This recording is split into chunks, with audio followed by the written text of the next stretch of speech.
আসসালামু আলাইকুম আমার ইউটিউব ফ্যামিলি, কি অবস্থা সবার? আই হোপ সো আপনারা সবাই ভালো আছেন। আলহামদুলিল্লাহ আমি আমার পরিবারের সবাই ভালো আছি। আজকে আপনাদের সাথে গাছ থেকে আম পাড়ার ব্লগটা শেয়ার করছি।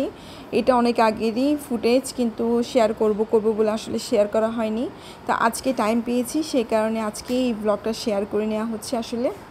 তো আই হোপ সো আপনাদের কাছে আমার ব্লগটা ভালো লেগে থাকবে। ব্লগ ভালো লেগে থাকলে অবশ্যই একটা লাইক করে দিবেন। তো দেখেন না, গাছের মধ্যে তুলে দিয়েছি দুইজন মানুষকে গাছ থেকে আম পাড়ার জন্য। কাঁচা কাঁচা আমই পেড়ে ফেলা হচ্ছে আসলে। এই গাছের আমগুলো পাকলে অনেক মিষ্টি হয়, কিন্তু এবার তো পাকার কোনো সুযোগই নেই, কারণ লাস্ট ইয়ার গাছে আম হয়েছিল কিন্তু একটা আমও আমরা পাইনি, সবগুলো চোরে চুরি করে নিয়ে গিয়েছিল। তো এই বছরও ঠিক এমনটা হয়েছে, গাছে প্রচুর আম হয়েছিল কিন্তু সবাই পেরে পেরে খেয়ে ফেলেছে।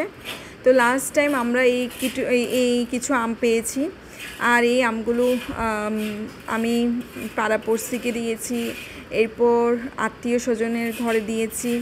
মোট কথা সবাই আম পেয়ে অনেক খুশি। অনেক বড় বড় আম হয়েছে মাশাল্লাহ, কিন্তু পাকাতে পারিনি, কারণ পাকানোর আগে এই আমগুলো হারিয়ে ফেলতাম, আমরা খেতেই পারতাম না কেউ। হ্যাঁ, বাজারে কিন্তু অনেক আম ওঠে, একসময় আমের দাম অনেক কমে যাবে, কিন্তু নিজেদের গাছের আম আর বাজারের আম অনেক তফাৎ।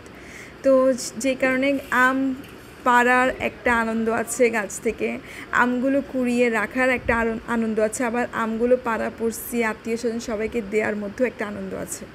যে কারণে আজকে আপনাদের সাথে এই ব্লগটা শেয়ার করে নিয়েছি। আই হোপ সো আপনাদের কাছে আমার ব্লগটা ভালো লাগবে। ভালো লাগে থাকলে অবশ্যই চ্যানেলটাকে সাবস্ক্রাইব করে দিবেন, আর ভিডিওটা ভালো লাগলে অবশ্যই একটা লাইক করে দিবেন। আই হোপ সো আপনারা সবাই ভালো আছেন, সুস্থ আছেন। আলহামদুলিল্লাহ আমরাও আমাদের পরিবারের সবাই ভালো আছি। আজকের মতো ব্লগ এতটুকুই। আল্লাহ হাফেজ।